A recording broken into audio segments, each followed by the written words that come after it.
voglio solo dire una cosa, ascolta, siamo tutti d'accordo, correttore a fianco. Università, azienda, US, IOV, siamo tutti d'accordo, tutto a posto, tutto perfetto. Ci sono i soldi, bravo.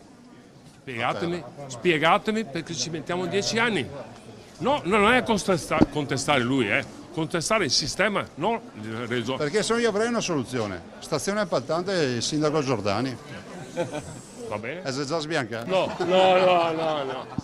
Prendi il commissario. Facciamo. No. Ma scusa, 10 anni per fare l'ospedale.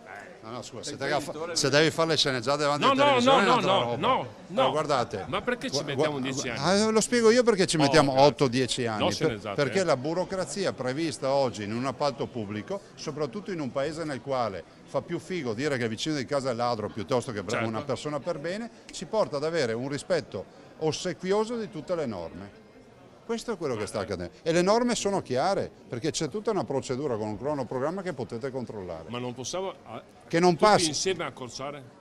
Noi tutti insieme? possiamo ottimizzare, ma non si questo, però che non passi l'idea che ci sono i bravi che fanno gli ospedali in pochi mesi e i coglioni che non ce la fanno mai. Se mettiamo assieme a lavorare, se restringiamo i tempi, questo ho detto io. Sindaco. Giusta fa robe eroiche perché sa che non sa così. Monitoriamo un'opera del comune di Padova e poi andiamo a vedere i tempi. Siamo uguali? Siamo uguali.